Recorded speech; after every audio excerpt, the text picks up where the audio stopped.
Sobat Maestro, sesaat lagi kita akan bersama-sama mendengarkan Block Airtime bersama GBI Glow Fellowship Center Cabang Bandung yang bertempat ibadah di Grand Pasundan Hotel Ruang Jayagiri dengan jam ibadah pukul 9 dan 11 yang dipimpin oleh Gembala Sidang Pendeta Gilbert Lumoindong dan Gembala Lokal Pendeta Glenn Latuheru. Selamat mendengarkan.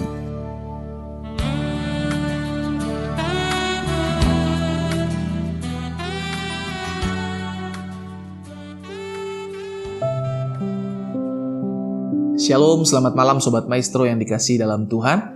Puji Tuhan, kembali lagi pelayanan GBI Glow Fellowship Center Cabang Bandung boleh mengudara dan memberkati setiap pendengar Maestro dimanapun pendengar berada malam hari ini. Saya percaya malam hari ini adalah malam berkat, malam hari ini adalah malam mujizat, malam hari ini adalah malam perjumpaan kita dengan Tuhan melalui firman yang akan kita dengar.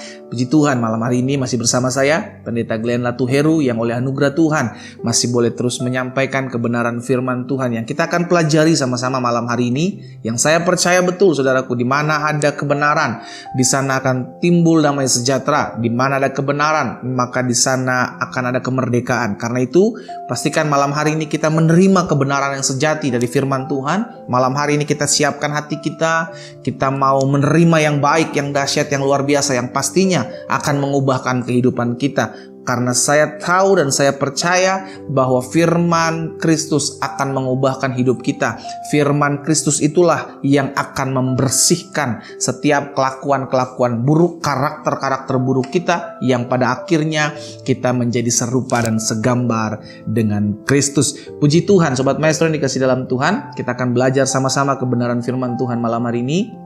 Kita akan berdoa dan kita minta hikmat dari Tuhan. Kita berdoa, Tuhan Yesus, terima kasih buat malam hari ini. Kami bersyukur oleh karena anugerah Tuhan, oleh karena pemeliharaan Tuhan, kami ada sebagaimana kami ada malam hari ini. Dan kami berterima kasih buat setiap peristiwa yang Tuhan boleh izinkan terjadi dalam hidup kami. Kami tahu segala perkara dapat kami tanggung di dalam Yesus Kristus Tuhan yang memberikan kekuatan bagi setiap kami. Karena itu malam hari ini pun kami percaya kami akan menerima urapan dari Tuhan. Kami akan menerima kekuatan anugerah daripada Tuhan Yesus melalui Roh Kudus-Mu yang tinggal dalam hati kami masing-masing, sehingga malam ini adalah malam perjumpaan kami dengan Tuhan. Malam ini adalah malam keberkatan Tuhan. Malam ini adalah malam di mana kami dipulihkan dan diubahkan melalui firman-Mu. Bicara bagi masing-masing kami, ya Roh Kudus. Kami siapkan hati kami sendengkan telinga kami, dan kami dengarkan firman-Mu. Di dalam nama Tuhan Yesus Kristus kami berdoa. Haleluya. Amin, amin. Puji Tuhan, Sobat Maestro yang dikasihi dalam Tuhan. Malam hari ini saya akan bicara tentang semangat, iya kan? Kenapa hari ini saya bicara tentang semangat? Karena saya tahu betul ada banyak orang hari-hari terakhir akan kehilangan semangatnya untuk mencari Tuhan. Ada banyak orang di hari-hari terakhir akan kehilangan semangatnya untuk melayani Tuhan. Ada banyak orang hari-hari terakhir akan kehilangan semangat dalam mencintai istri, mencintai suami, mencintai anak-anak, mencintai orang tua. Kenapa? Karena Alkitab sudah mencatat bahwa di hari terakhir akan datang, apa dibilang? Masa yang sukar, ya kan? Apa itu masa yang sukar? Masa yang menurut manusia kita tuh hadapi sulit sekali, ya kan? Kita akan menghadapi berat sekali. Tapi ini yang saya percaya dan saya imani, bahwa orang-orang yang tinggal dalam Tuhan, orang-orang yang memandang Tuhan, orang-orang yang melihat Yesus, dia yang akan tetap kuat dan tetap bertahan. Karena jangan pernah lupa, saudaraku yang dikasihi dalam Tuhan, Petrus katakan hanya orang-orang yang bertahan sampai akhir, dialah yang memperoleh selamat, iya kan? Puji Tuhan. Nah, Amsal 18 ayat 14. Apa dikatakan di sana? Amsal 18 ayat 14. Orang yang bersemangat dapat menanggung penderitaannya, tetapi siapa yang akan memulihkan semangat yang patah? Saya ulangi sekali lagi. Orang yang bersemangat dapat menanggung penderitaannya, tetapi siapa memulihkan semangat yang patah? Saya percaya ayat ini sedang berkata bahwa setiap orang akan memiliki penderitaannya masing-masing. Iya kan? Jadi jangan pernah bilang bahwa ikut Yesus nggak ada penderitaan. No, ikut Yesus sangkal diri pikul salib kok. Iya kan? Dengan kata lain, setiap kita anak-anak Tuhan akan mengalami penderitaan, dalam tanda kutip saya pakai, masing-masing buat setiap kita. Untuk apa? Supaya dengan penderitaan itu kita melihat bagaimana tangan Tuhan membela kita. Dengan penderitaan itu kita melihat bagaimana tangan Tuhan menolong kita. Dengan penderitaan itu kita melihat bagaimana tangan Tuhan sendiri yang akan mengangkat kehidupan kita. Jadi jangan pernah bilang, oh ikut Yesus aman-aman, oh ikut Yesus nggak ada penderitaan. No, ikut Yesus harus menderita. Apa? Menderita daging, saudaraku. Kalau menderita daging, kita bilang kalau engkau belum menderita daging, maka engkau belum hidup. Dengan kata lain, orang yang ikut Yesus harusnya mengalami penderitaan daging. Karena itu Amsal 18 ayat 14 bilang, orang yang bersemangat dapat menanggung penderitaannya. Jadi kalau kita sedang mengalami hari-hari ini, saudara, penderitaan dalam kita mengiring Tuhan, penderitaan dalam kita menjadi kepala keluarga, menjadi suami yang baik dan berkenan kepada Tuhan, penderitaan dalam kita mempertahankan rumah tangga kita, penderitaan ketika kita menjadi seorang istri yang sabar melihat suami kita, saudara, saya cuma mau bilang, tetap semangat. Kenapa? Karena dengan semangatmu itulah engkau dapat menanggung penderitaan yang Tuhan izinkan terjadi dalam hidupmu. Amin. Ada banyak orang belum sampai titik akhir, belum sampai melihat pembelaan Tuhan, belum sampai menemukan jalan keluar yang Tuhan sudah sediakan dalam hidupnya. Dia sudah keburu menyerah. Kenapa? Karena sudah capek, pendeta. Saya sudah selalu mengalah dalam rumah tangga saya, pendeta. Saya sudah capek melayani suami saya. Saya sudah bosan ngelihat istri saya yang tiap hari kayak karung beras, pendeta. Iya kan? Istri dikirain karung beras. Saudara yang dikasih dalam Tuhan, saya percaya keluarga-keluarga, rumah tangga di akhir zaman ini akan digoncangkan. Karena itu pastikan kita harus semangat menjalani rumah tangga kita. Semangat bukan berarti gak ada masalah, saudaraku. Semangat bukan berarti gak ada pergumulan. Tapi dalam semangat kita, ketika kita mengalami pergumulan, ketika kita mengalami masalah, ketika kita mengalami penderitaan, kita tetap kuat. Makanya Amsal tadi bilang, ya kan. Nah coba lihat Amsal 17 ayat 22, ayat 1 kebenaran firman Tuhan lagi. Jadi Amsal 18 tadi ayat 14 bilang orang yang bersemangat dapat menanggung penderitaannya. Tetapi siapa yang akan memulihkan semangat yang patah? Nah Amsal 17 ayat 22 bilang apa? Ini yang sering kita tahu sama-sama. Hati yang gembira adalah apa? Obat yang manjur. Iya kan? Tetapi semangat yang patah, apa dibilang? Mengeringkan tulang. Maksudnya apa mengeringkan tulang? Lama-lama sakit penyakit hinggap dalam hidup kita, saudaraku. Lama-lama hidup kita tuh gak ada apinya lagi. Lama-lama hidup kita tuh gak ada passionnya lagi gitu loh. Sehingga hidupnya stagnan. Kenapa? Karena kehilangan semangat. Hati-hati dengan satu kata ini, saudara. Satu kata ini penting dalam kita menjalani kehidupan kita. Apa itu? Semangat.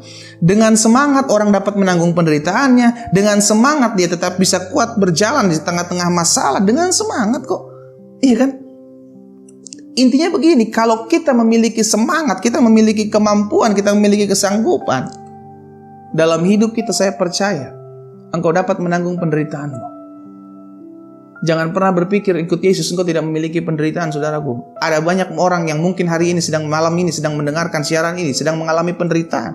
Mungkin engkau sedang menderita sakit penyakit yang belum kunjung Tuhan sembuhkan dalam hidupmu. Mungkin saat ini engkau sedang menderita dalam rumah tanggamu, engkau tertekan terhadap suamimu, engkau tertekan terhadap istrimu, engkau tertekan kepada mertuamu, terhadap anak menantumu. Tapi ingat, kalau engkau kehilangan semangat, saudaraku, maka pelan tapi pasti engkau akan mundur dari Tuhan. Engkau akan berkata, Tuhan, mana pembelaanmu? Engkau berkata, Tuhan, di mana pertolonganmu? Kenapa? Karena dari kita pun harus mengupayakan semangat itu. Amin. Dari kita harus mengupayakan semangat itu, saudaraku. Nah, saya pelajari bagaimana setiap kita dapat tetap semangat untuk mengikut Yesus. Ada banyak orang, bukan sedikit, saudaraku, pelayan-pelayan Tuhan. Iya kan? Akhirnya mundur dari pelayanan cuma karena apa? Cuma karena kehilangan semangat melayani kok. Cuma karena kehilangan semangat melayani. Rutinitas membuat seseorang akhirnya bosan. Karena bosan, kehilangan semangat. Karena semangat engkau tidak lagi memiliki passion. Dan engkau tidak mengetahui apa tujuan akhirmu dalam engkau melayani. Lama-lama engkau akan berpikir, saya melayani dapat apa ya? Lama-lama engkau akan berpikir, saya melayani Tuhan, apa Tuhan senang ya? Saya melayani Tuhan, apa yang sudah Tuhan buat dalam hidup saya. Lama-lama kita akan kecewa, saudaraku. Dan hati-hati, itu adalah awal mula kejatuhanmu. Itu adalah awal mula engkau masuk dalam jebakan iblis. Nah, saya pelajari bagaimana setiap kita tetap semangat untuk mengikut Tuhan, tetap semangat untuk melayani Tuhan. Yang pertama saya pelajari, pandang Yesus saja. Amin. Pandang Yesus saja. Sampai kapanpun engkau harus memandang Yesus. Kenapa? Karena tidak sedikit orang jatuh ketika mulai memandang manusia. Tidak sedikit orang kecewa ketika mulai memandang manusia. Tidak sedikit orang jatuh dalam dosa keuangan ketika dia mulai memandang harta, mulai memandang uang, mulai memandang hanya berkatnya Tuhan, bukan hanya memandangnya Tuhan. Iya kan? Ada banyak orang mulai memandang masalah dan pada akhirnya tenggelam di dalam masalah. Kenapa? Karena sudah tidak lagi fokus memandang Yesus. Saudara, simple. Sebagai hamba Allah saya cuma mau ingatkan, apapun yang sedang kau hadapi hari-hari ini, apapun masalah yang hari-hari ini Tuhan izinkan terjadi dalam hidupmu, pandang Yesus saja. Apa memang Yesus kelihatan pendeta? Memang Yesus bisa terlihat? Saya cuma mau bilang begini, Alkitab jelas mengatakan ketika kita masih berdosa, Tuhan menyelamatkan hidup kita. Amin. Ketika status kita masih penuh dengan dosa, Tuhan mati di atas kayu salib buat kita orang-orang berdosa, saudaraku.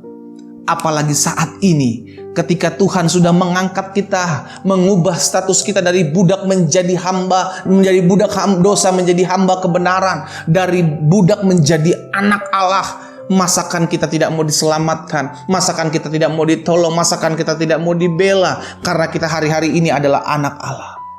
Anak-anak Tuhan, orang-orang yang sudah ditebus, orang-orang yang sudah diselamatkan.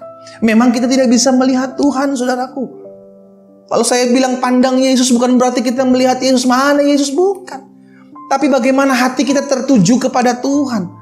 Bagaimana kita melihat pembelaan-pembelaan Tuhan. Saya percaya kok, setiap kita bukan baru sekali ini mengalami masalah. Kemarin kok sudah mengalami. Bahkan mungkin kemarin-kemarin sudah pernah ditolong Tuhan. Masalah yang lalu aja boleh lewat kok. Masa masalah sekarang Tuhan tidak tolong, saudaraku? Ada banyak orang terlalu fokus melihat masalah hari ini. Mereka lupa bahwa masalah kemarin pun Tuhan bela. Tuhan sudah lepaskan, Tuhan sudah tolong. Masakan masalah sekarang Tuhan tidak bela dan Tuhan tidak tolong kita lagi? Iya kan? Jangan sama kayak bangsa Israel, saudaraku, melupakan kebaikan Tuhan. Mereka lupa bagaimana Laut Merah terbelah menjadi dinding yang tinggi, mereka berjalan di tengah-tengah. Sebegitu dahsyatnya tangan Tuhan mereka sudah lihat. Tapi mereka masih bisa kecewa kepada Tuhan. Mereka masih bisa murtad dari Tuhan. Mereka masih bisa mengeluh kepada Tuhan. Iya kan? Cuma karena makanan, cuma karena minuman. Bayangkan saudara yang kasih dalam Tuhan, bagaimana Tuhan sudah menebus hidup mereka dari budak masuk dalam keajaiban di Laut Merah. Tapi di tengah-tengah perjalanan kerohanian mereka kecewa kepada Tuhan. Cuma karena apa? Cuma karena urusan perut. Hati-hati saudara yang dikasih dalam Tuhan. Terkadang urusan perut ini membuat kita murtad dari Tuhan. Ada banyak anak-anak Tuhan cuma gara-gara urusan perut meninggalkan Yesus. Cuma karena makanan dan minuman kau meninggalkan Yesus. Sangat-sangat miris kehidupanmu. Haleluya. Oh Tuhan, pandang selalu Yesus, saudaraku. Ketika engkau memandang Yesus, engkau tidak akan pernah kecewa kepada manusia. Kenapa? Karena saya percaya engkau tidak lagi melihat manusianya. Engkau hanya melihat Yesus. Sehingga ketika ada manusia yang mengecewakanmu dalam pelayanankah, dalam dunia bisniskah, engkau akan berkata, Tuhan, aku percaya Engkau cakap menanggung segala perkara dalam kehidupanku. Engkau yang mampu menolong dan menopang kehidupanku. Engkau yang mampu mengubah rancangan orang jahat terhadapku menjadi rancangan kebaikan dalam hidupku. Kita imani. Kenapa? Karena kita percaya kepada Tuhan. Karena kita memandang Tuhan, bukan memandang manusia. Dan kita nggak memandang harta.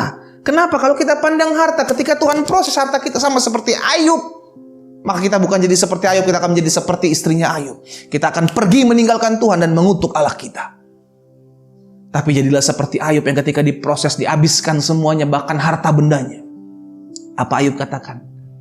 Dari Tuhan, kembali kepada Tuhan. Tuhan yang memberi, Tuhan juga yang mengambil. Terpujilah nama Tuhan. Maksudnya apa? Ayub menyadari, saudaraku, segala yang dimilikinya di bumi ini bukan milik dia. Dia cuma dipercayakan untuk mengelola, bukan milik. Ingat, semua yang kita punya pun dipercayakan Tuhan untuk mengelola. Nggak ada bisa kita sombongkan, saudaraku. Tuhan cuma jentikan jarinya, habis semua kok. Jangan fokus kepada harta, jangan pandang harta, tapi pandang Yesus. Sehingga ketika hartamu habis tapi engkau masih memiliki Yesus, engkau akan berkata, Tuhan, Engkau baik, Engkau yang memberi, Engkau juga yang mengambil. Terpujilah namamu. Amin. Tetap pandang Yesus, jangan pandang hartamu. harta dapat binasa, tapi Yesus sejati ada tinggal di hatimu selalu. Jadi yang pertama, bagaimana setiap kita dapat tetap semangat untuk mengikut Tuhan sampai akhir hidup kita.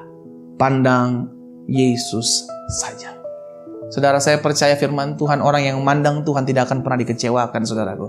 Amin. Orang yang selalu melihat Tuhan, sekalipun hidupnya penuh dengan tantangan, sekalipun hidupnya penuh dengan penderitaan yang Tuhan izinkan, sekalipun hidupnya dipenuhi dengan masalah, selama dia memandang Tuhan, wow, Alkitab bilang engkau tidak akan pernah dikecewakan oleh Tuhan, saudaraku. Janji Tuhan seperti fajar pagi hari, tidak pernah terlambat untuk bersinar. Dia selalu ada untuk menolong kita. Selama engkau pandang Yesus, engkau akan selalu dipandang oleh Tuhan. Haleluya. Yang kedua, bagaimana setiap kita tetap semangat untuk mengikut Tuhan. Belajar selalu tinggal dalam hadirat Tuhan. Amin. Jangan jadi pribadi-pribadi yang kehilangan hadirat Tuhan. Jangan jadi pribadi-pribadi, apalagi kita ini anak Tuhan, apalagi kita hamba Tuhan. Belajar selalu masuk dalam hadirat Tuhan, saudara. Amin. Siapa Daniel? Alkitab mencatat 3 kali sehari dia memuji, menyembah Tuhan, berdoa kepada Tuhan, menghadap tahta Tuhan. Sehingga ketika suatu hari dia diperhadapkan dengan masalah yang dahsyat luar biasa untuk berhadapan dengan singa, saudaraku. Wow, singa ini bos, bukan kucing, iya kan? Kalau kucing kita kasih ikan dia diam, kita elus-elus dia lari. Ini diperhadapkan dengan singa. Tapi Daniel tetap apa? Setia. Dia tidak pernah memungkiri kekuatan Allahnya. Dia tidak pernah meninggalkan Tuhannya. Kenapa?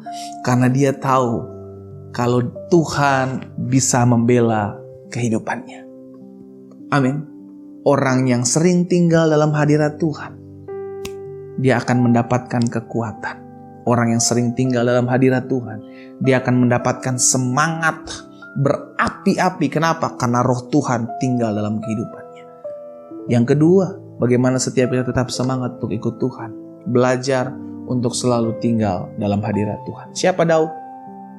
Daud pribadi yang biasa, saudaraku. Tapi laki-laki satu ini suka memuji Tuhan.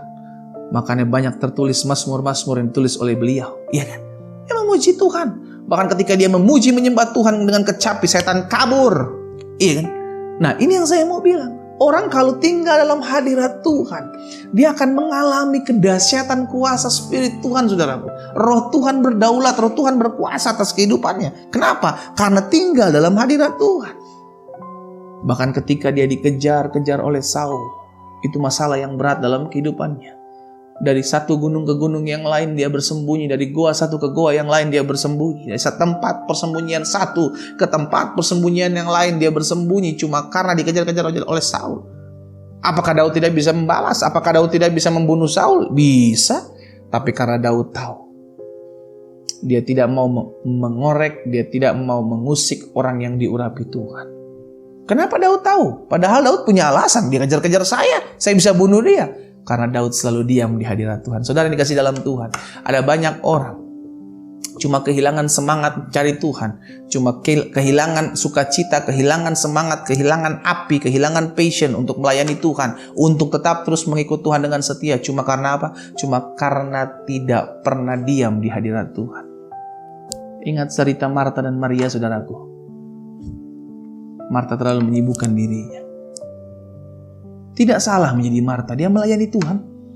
Tapi Yesus bilang apa? Engkau harus sama seperti Maria. Duduk diam di kakiku. Saudara yang dikasih dalam Tuhan, jadilah sama seperti Maria dan Marta. Kedua hal ini bukan hanya kita melayani Tuhan. Sebagai Tuhan, pelayan-pelayan Tuhan, jangan pernah lupa engkau melayani Tuhan, engkau melayani Tuhan, engkau melayani Tuhan. Tapi tetap engkau harus diam di kaki Tuhan untuk tinggal dalam hadirat Tuhan. Itulah yang memberikan semangat dalam hidupmu. Itulah yang memberikan engkau sukacita. Itu yang memberikan engkau kekuatan untuk engkau tetap terus menghadapi setiap penderitaan-penderitaan yang Tuhan izinkan dalam kehidupanmu. Yang ketiga, yang terakhir, bagaimana setiap kita tetap semangat untuk mengikut Tuhan. Yang pertama, hanya pandang Yesus saja, saudaraku. Kenapa? Karena manusia, harta, dan masalah yang engkau pandang, suatu hari kelak dia akan habis. Tapi Yesus tidak pernah habis. Yesus kekal. Yesus tetap tinggal dalam kehidupan setiap kita. Karena itu pandang Dia. Lihat Dia. Kalau masalah kemarin Tuhan tolong saya. Kalau masalah yang lalu Tuhan bela saya. Masakan masalah saat ini Tuhan tidak tolong dan bela saya. Belajar mengingat perbuatan-perbuatan Tuhan, saudaraku. Apa yang sudah Tuhan buat dalam hidupmu kemarin-kemarin. Ingat, Dia juga bisa buat dalam kehidupanmu saat-saat ini. Yang kedua, bagaimana setiap kita tetap semangat untuk mengikut Tuhan. Selalu cari hadirat Tuhan. Tinggal dalam hadirat Tuhan. Orang yang selalu berlutut di hadirat Tuhan akan kuat dan tetap tegap menghadapi masalah. Orang yang selalu berlutut dalam hadirat Tuhan akan tetap kuat dan tegap ketika diperhadapkan dengan badai hidup. Yang ketiga, yang terakhir. Bagaimana setiap kita tetap semangat untuk mengikut Tuhan. Buat keputusan untuk tetap semangat. Sederhana saudara yang dikasih dalam Tuhan. Dalam hidup kita ini selalu diperhadapkan dengan pilihan. Kita mau memilih tetap semangat atau kita memilih putus asa. Dan jangan pernah lupa, lawan daripada semangat adalah tawar hati. Orang yang sampai kehilangan semangat dalam kehidupannya, dia akan mengalami tawar hati. Dan tawar hati adalah sumber, tawar hati adalah awal daripada kehancuran iman Kristen. Hati-hati saudaraku. Dari hati terpancar kehidupan. Dan orang yang mulai tawar hati, dia akan kecewa dengan keadaan, dia akan kecewa dengan manusia, dan ujung-ujung puncaknya dia akan kecewa dengan Tuhan. Jangan sampai engkau kehilangan tawar hati. Bagaimana engkau jangan sampai kehilangan tawar hati? Tetap semangat dan buat keputusan untuk tetap semangat.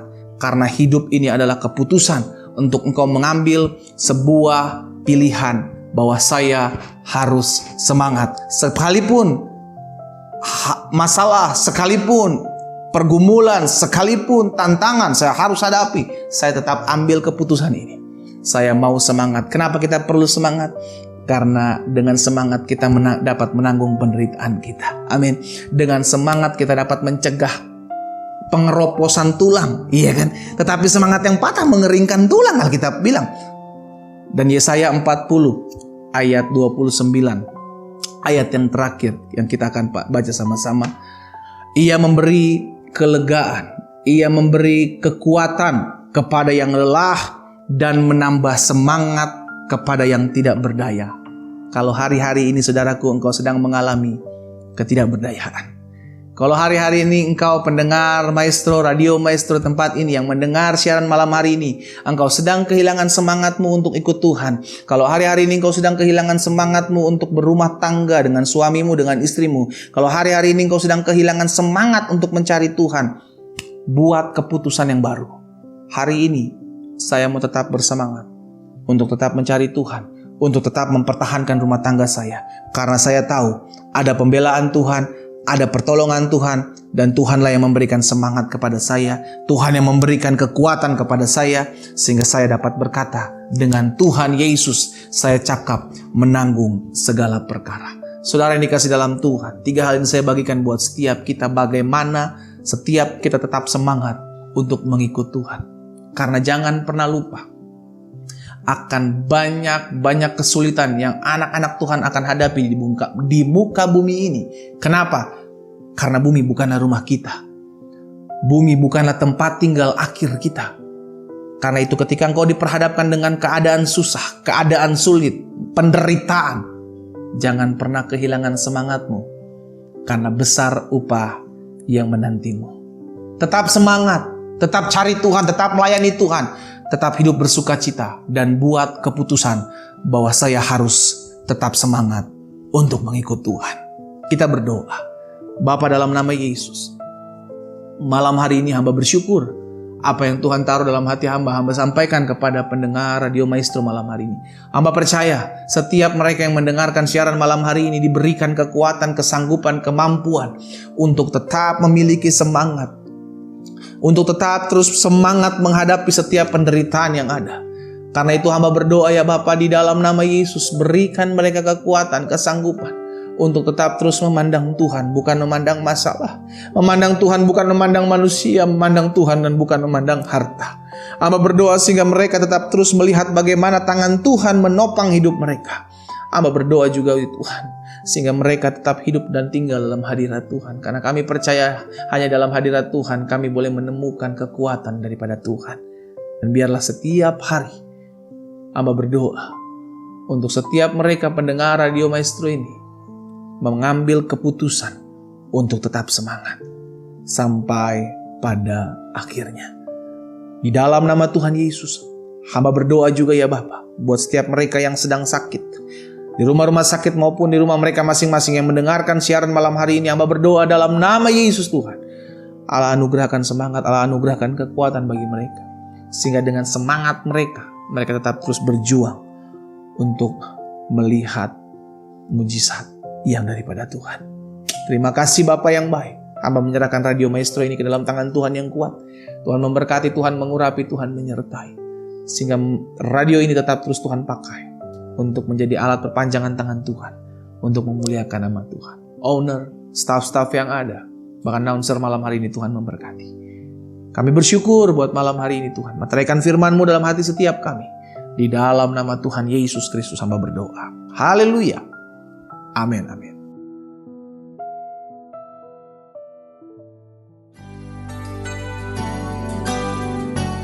Sobat Maestro, Anda baru saja mendengarkan blog Airtime bersama GBI Glow Fellowship Center Cabang Bandung yang bertempat ibadah di Grand Pasundan Hotel Ruang Jayagiri dengan jam ibadah pukul 9 dan 11.